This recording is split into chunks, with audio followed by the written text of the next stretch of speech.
Ó, abre alas, que quem vai passar vai ser uma mulher à frente do seu tempo. Vamos ver!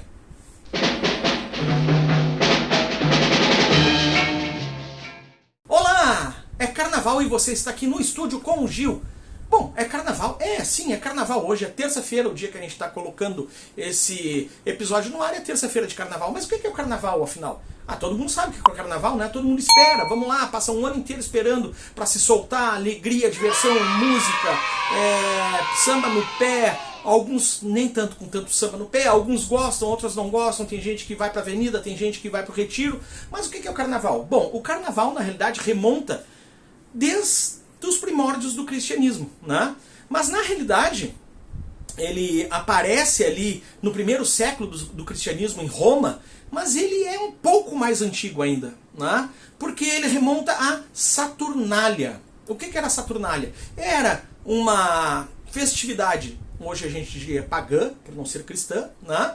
Mas era uma festividade que homenageava a Saturno, né? Que no mês de março, né, o que seria o mês de março hoje para nós, a gente tem o equinócio de inverno lá no hemisfério norte. Então, o equinócio o que é? Aquele momento que o Sol está batendo na linha do Equador, então nós temos a mesma iluminação no hemisfério norte e no hemisfério sul. Pois bem, lá marca o final do inverno, ou seja, dali para frente é só renascimento, é só renovação e que vai culminar com o começo da primavera ali em março. Então se faziam festas, né, para o começo da primavera, que era hoje, né, que coincide mais ou menos, né, coincide com o nosso período de Páscoa. E esse período que precede a Páscoa é o período da quaresma. Quaresma, sim, quaresma, 40 dias. 40 dias que precedem a Páscoa, em que a gente faz, né, um período, ou deveria fazer, né, que para quem é cristão e que pratica, né, um período de reflexão sobre a vida, né, e fazer algumas concessões, e fazer jejum, e não comer carne, e que a gente acaba não comendo carne, né, para quem é cristão, por exemplo, não acaba comendo carne só na sexta-feira santa, né. Então, assim, da onde vem essa história de não comer carne? Vem desse período em que a gente tenta, pelo menos, se manter com algum sacrifício para redimir nossos pecados, para purificar o espírito, seja lá o que for. Coisa que a galera vegana e vegetariana já faz há muito tempo, todo ano, né? O ano inteiro, e ninguém fala disso. Né? Então, o que rola, gente? Com essa abstenção de carne, vem a nossa expressão original, né, que existem algumas variações, que era carnevalarium ou carnevale, que é deixar a carne de lado durante esse período, né, que era um período da quaresma, né, mas que o período que ia começar, existia uma concessão de que tudo pode, que gerou o carnaval. Então, surge lá na Europa, né, se dissemina com a cultura cristã, esse período que antes da quaresma tudo vale, as pessoas, né, a gente conhece, por exemplo, o Carnaval de Veneza, com as máscaras, então as pessoas, ninguém sabe quem é quem, na realidade ninguém é de ninguém, né, aquilo, né, e aí os excessos aconteciam, até porque remontavam também lá no período pagão, de novo, né, as festas em homenagem a Baco, né, regadas a vinho e tal. Então, é o período que desde sempre é o período de festividade, ninguém é de ninguém, né, tudo pode. Por quê? Porque depois virá esse período de um amadurecimento espiritual, vamos dizer assim. Certo? Pois bem, como é que chegou isso no Brasil? Chegou importado, né? Chegou importadinho aí com os portugueses. Os portugueses do século XVI e XVII acabaram trazendo essa festividade para cá. As pessoas que faziam parte aqui, os colonizadores, gostavam, né? Isso acabou também tomando gosto popular, principalmente ali pela população negra. Por quê? Porque isso a gente vai ver depois num outro episódio sobre a história do samba, né, no Brasil, né? Mas começa a trazer o batuque, né, africano, principalmente ali no Rio de Janeiro, que acaba trazendo esse ritmo para essa festividade e que vai também lá na Bahia trazer o afoxé, né, um outro ritmo que também vai dar origem ao carnaval, e, por exemplo, o maracatu em Olinda, né? Mas isso tudo a gente vai ver depois quando a gente estiver falando de samba, em outro episódio que faremos lá pra frente. Tá? Pois bem, isso toma conta como uma grande festa popular. Só que nesse período, o carnaval era marcado por um tipo de festividade que chamava entrudo. O que era o entrudo? As pessoas iam pra rua, festividades, existiam os cordões, né? Que era uma forma de tentar organizar essa bagunça no Rio de Janeiro, principalmente. Né? Então os governantes tentaram organizar e a polícia organizar. Então existiam os desfiles de cordões ou ranchos, né? Que também eram cordões, mas os ranchos eram muito mais... Tinha uma população mais rural, vamos dizer assim, né? Da galera que estava um pouco mais fora do centro da cidade. E qual era o grande barato? Se molhar, né? As molhadinhas, jogar bexiga, os sprayzinhos, na época não era spray, né? Mas eram aquelas bisnaguinhas para um molhar o outro, eram feitos bexiga mesmo, né? Bexiga de porco, ou sei lá, bexiga de galinha e tal, com água, ou com algum tipo de perfume, né? Água de cheiro, e quando tu não gostava de alguém, as pessoas jogavam xixi, ou jogavam água que vinha de alguma fossa, alguma coisa assim. Então isso se popularizou, né? O povo gostou e as elites também. Só que as elites se afastam, né? E acabam ficando mais lá, criando festas mais particulares em clubes, né? Que depois vai dar essa origem ao carnaval, os bailes de carnaval em clubes, enquanto os populares os fazem na rua, né? Pois bem, legal, Gil, bacana. Era isso? Não, não era isso, porque o que eu queria falar para vocês não era propriamente só sobre essa chegada do Carnaval do Brasil, mas principalmente sobre ela, a Francisca. Que Francisca?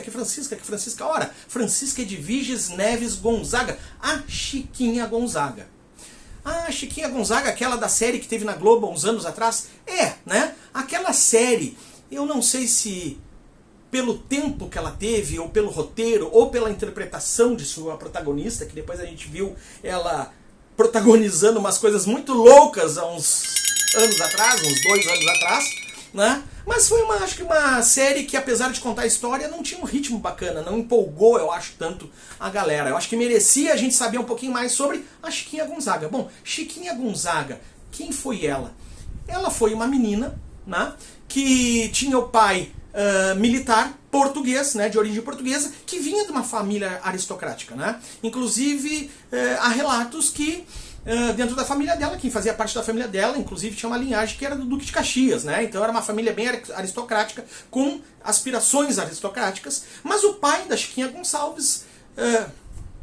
Gonzaga, o pai da Chiquinha Gonzaga, acaba casando com uma mulher que era filha de uma escrava, né? Então isso não pegou bem dentro da família, e aqui o pai dela acabou tendo que criar os filhos um pouco à margem do resto da família. Mas investiu muito na educação, investiu muito principalmente na educação musical, era uma casa muito musical e que as pessoas tinham acesso à música, e ela, a Chiquinha, acabou tendo a primeira formação dela bastante acadêmica, né? Então ela teve uma formação bem rígida e acadêmica durante o primeiro período da vida dela. Ela casa, né? Ela casa com o Jacinto Ribeiro, que era um português que não gostava muito que ela tocasse, né? Música. Era uma coisa meio mal vista, uma mulher se expondo naquela sociedade ali do final do século XIX, né? Nos 1880 e poucos ali, né? 1870 e poucos, 1880 e poucos.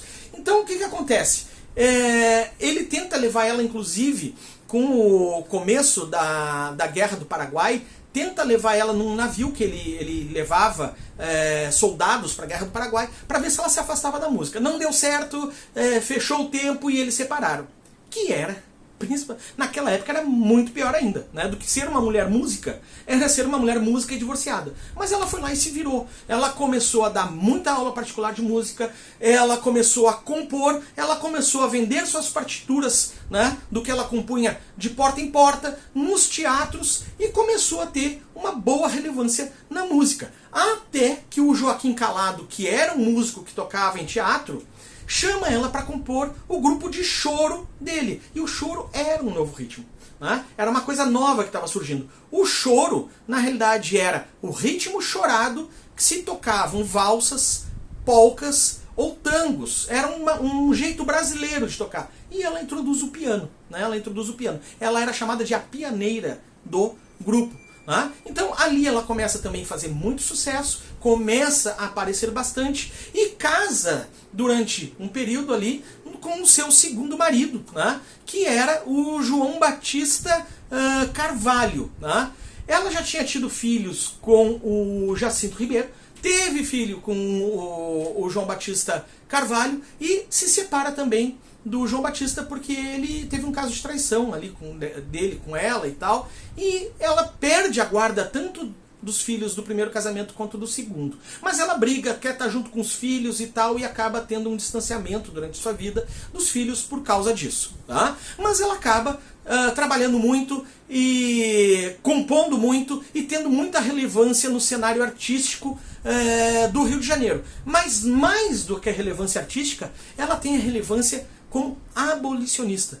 Por ter, né? Ela vinha de uma família em que a mãe era de origem negra, ela também, né, tinha a pele mais morena, então ela joga muito com os abolicionistas, inclusive com a venda das partituras, ela financiou a alforria do João da Flauta, que era um dos rapazes que tocava com ela, e ela já tinha, inclusive, de próprio punho, assinado a alforria de um escravo que trabalhava lá na família, ainda na época lá que ela era casada com o Jacinto Ribeiro, se eu não me engano. Né? Pois bem, então ela luta muito pela causa, ela financia a causa e acaba sendo muito conhecida tanto no meio político, vamos dizer assim, quanto no meio artístico. Então, na realidade, ela era uma pessoa muito à frente do seu tempo.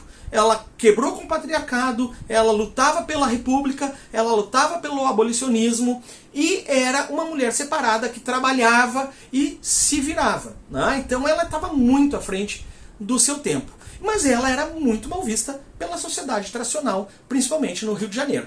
Tá? Mas com esse crescimento dela, ela acaba indo tocar inclusive na Europa, ela acaba tocando em Portugal, e ela é a primeira mulher a conduzir uma orquestra no Brasil. É a primeira vez que uma orquestra é regida por uma maestrina no Brasil, né? Por uma mulher. Foi a Chiquinha Gonzaga, que foi a Companhia Portuguesa Souza Bastos. Né? Companhia Portuguesa Souza Bastos, que vem aqui para o Brasil e ela acaba regendo. Outro episódio legal sobre música também, sobre esse empenho dela com a música, é que ela promoveu muito a posição do violão dentro de orquestras ou dentro do choro, porque violão era coisa de malandro, se via como um instrumento que o malandro tocava. Então ela faz inclusive percursos por bairros onde vários violonistas tocavam, né, peças mais clássicas, partituras, e acabou mostrando o violão como um instrumento muito mais importante dentro da cultura musical brasileira. Pois bem, eu estava falando que ela foi para Portugal, e nesse período que ela vai para Portugal, ela vai acompanhada do seu terceiro marido. E qual é o grande barato do terceiro marido dela? É que ela já tinha 52 anos e ele 16. Então ela apresenta ele lá, e aqui no Brasil também, como filho. Né? Mas eles acabam tendo esse relacionamento até o final da vida dela, em 1935. Né? Sobre essas idas para a Europa, tem uma coisa muito importante para a indústria criativa brasileira. Por quê? Porque lá em 1903, ela acaba vendo em Berlim as músicas dela, partituras dela sendo vendidas em Berlim, em que ela não ganhou nada. Né? Então ela volta para o Brasil e acaba cobrando das pessoas que distribuíram as partituras dela a parte de direito autoral que lhe era devido por direito. Né? Porque o Brasil já tinha, desde 1898, leis que regiam o direito autoral aqui do Brasil. Mas não contente e sabendo já da nova tecnologia que era o disco, as gravações, né, sonoras, ela funda uma sociedade para autores teatrais e musicais brasileiros em 1917 para o recolhimento dos direitos autorais. Olha a cabeça dessa mulher. De novo, eu acho que ela merece um filme, uma nova série, para que a gente conheça mais sobre a vida dela. Tá? Mas fechando todo esse assunto, onde que está o carnaval? Bom, né, ela está aí no meio da música. E ela morava num bairro que se chama Andaraí, que existe até hoje no Rio de Janeiro. Lá no Andaraí, no começo de 1899, ela está escutando lá um cordão, né, um bloco, né, como a gente chamaria hoje, um bloquinho, que era o Rosas de Ouro, ensaiando. Então era o começo ali do samba, da introdução da percussão, e ela vai ao seu piano e compõe uma música, uma marchinha, a primeira marchinha do Brasil, que é O abre alas que eu quero passar.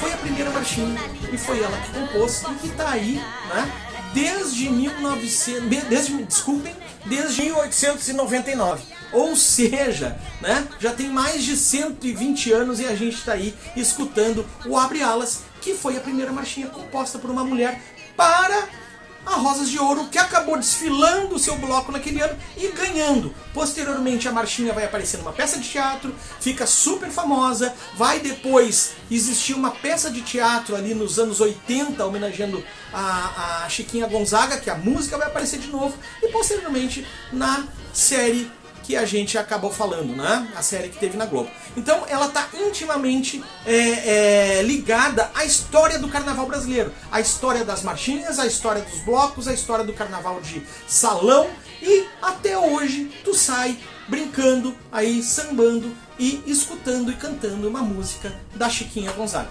Então, gente, era isso. Aproveita teu carnaval, vai curtir, porque ainda dá tempo, né? Hoje é terça-feira, vai lá e, né? Lembrando, se beber não dirija, se for transar use camisinha, tá? E não é não, tá? Beijo pra vocês.